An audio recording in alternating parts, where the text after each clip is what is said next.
vlog. I hope you're having a lovely week. Today I'm going to do a quick step-by-step tutorial on how to sew French seams. I absolutely love finishing my garments with French seams, and I've been asked a few times how to do it, so I thought I would put a quick video together for you. I mentioned in one of my last videos that I'm currently sewing up a by hand London Anna dress in our beautiful Atelier Brunette double gauze, which is this lovely off-white one with the little speckles, and I'm sewing it with French seams. So I thought, as I'm sewing the skirt pieces together, I would show you how I'm doing it. Before I launch into the tutorial, just because I know I'll get questions, this is the Avid Seamstress blouse in our, again, another Atelier Brunette fabric, the Moonstone Viscose. So beautiful, so soft, I love it. So that's what I'm wearing, but I am sewing some French seams. For those of you that don't know what French seams are or what they look like, they're a really lovely way to finish your garments. They hide the unfinished seam, so the raw edges. So whereas often you would have a zigzag or an overlocked edge showing on the inside of your garment, with a French seam, I'll just show you. So this is the outside, this is what you would see when you're wearing your clothes, and then this is the inside with a French seam that I've already done. So you can see it's so pretty. All those raw edges are enclosed in the seam. And French seams are brilliant for delicate, fine, lightweight fabrics where you don't want a bulky seam, you don't want it to be seen, just like this double gauze. But also I use it a lot on sort of more simple garments where I feel like the French seam will just give it a better, more special finish. So even things like pyjama bottoms in cotton lawn, I love sewing a French seam. Now, you don't need anything special to sew your French seams, just your sewing machine set to a normal straight stitch. You'll obviously need some pins, just like you would normally, and an iron and ironing board. You may need a little bit more patience because you need to sew every seam twice with a French seam. But that being said, I don't think it actually takes a lot longer because you obviously don't have to finish your seams with your zigzags or your overlocks or your pinking shears, etc.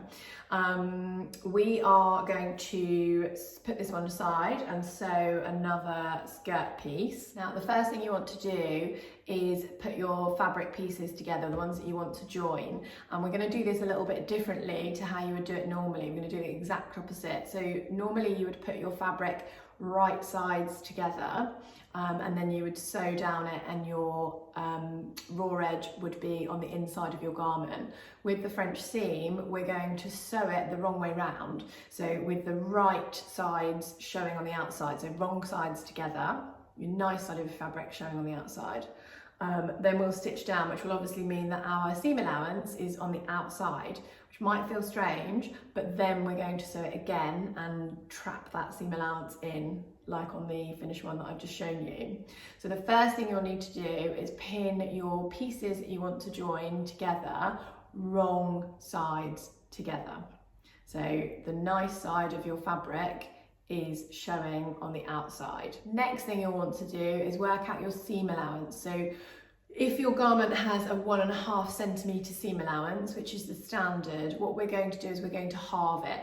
So I mentioned before that we sew each seam twice, and that means that we need to halve the seam allowance so that we've got enough room to stitch. If we stitch the whole thing at 1.5, we're not going to have any room to play with to turn it in on itself. So we're going to stitch at a 0.75 seam allowance in this case, which for me on this machine is just up to the edge of the machine foot, but you might want to have a little look at where the markings are on your machine.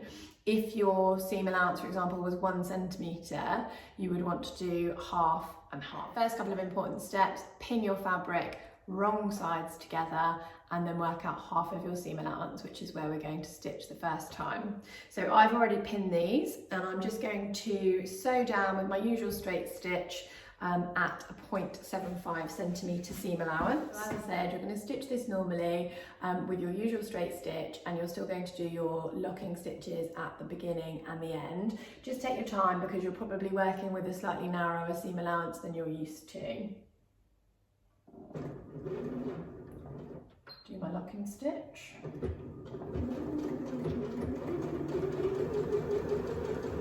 And then as I go, I'm just going to keep this lined up with the edge of my foot, or sewing machine foot, which is 0.75 centimetres. And just make sure it stays nice and lined up. It is quite important that we keep our seam allowance as straight as possible.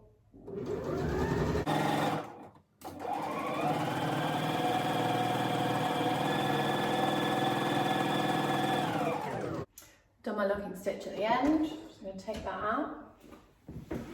So this is the first stage, and now you can see as I've opened that out, I'll just stand up to show you, the pieces are joined, but the seam allowance is on the right side of the fabric, which obviously we normally don't want when we're stitching without a French seam, but this time we do. So if it feels wrong, it's right. So the next thing we're going to do is we need to trim this seam allowance down a little bit. Ooh, we need to trim this seam allowance down a little bit because we're then going to sew another 0.75 seam, and we want to trap all of this in. If we're doing exactly the same seam allowance again without trimming it down, we're going to end up with little bits of the fabric showing through because it's very hard to catch it exactly. So what I'm going to do is just very carefully cut this seam allowance down so it's about 0.5 of a centimetre. So I'm just taking a little bit off, but enough so that I know I can stitch it without catching this existing seam allowance.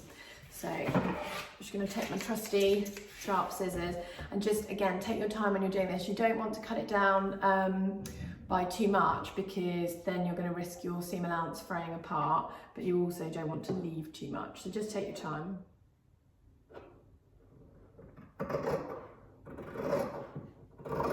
Okay, so I'm over at the ironing board now. I'm going to press my seam allowance. I've trimmed it right down, so there's only 0.5 of a centimetre seam allowance left.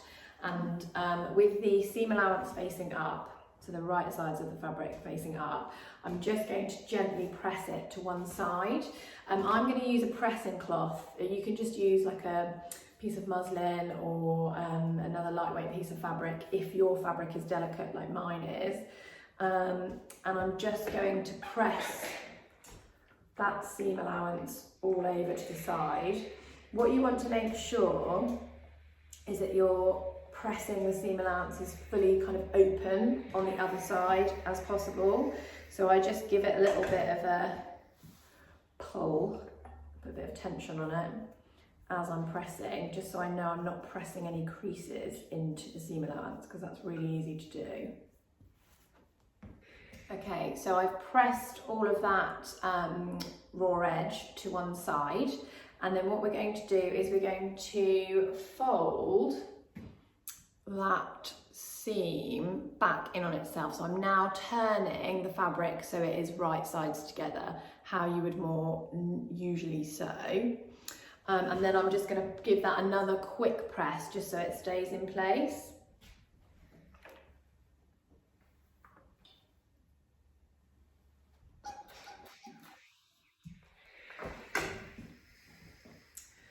Okay, so I have now folded that seam back in on itself, put my fabrics right sides together, and we're just going to pop a few pins in down here, and then we're going to stitch that seam again. So I'm hoping you can see I've now pinned that seam allowance, so we've trapped this seam allowance here, and we're just going to sew that again with our 0.75 seam allowance on the machine. Because we've trimmed it down, we shouldn't catch any of that fabric that we previously sewn. So I'm just going to sew, as before, my usual straight stitch, do the locking stitches at the beginning and the end, and just take my time so that I keep my seam allowance nice and straight.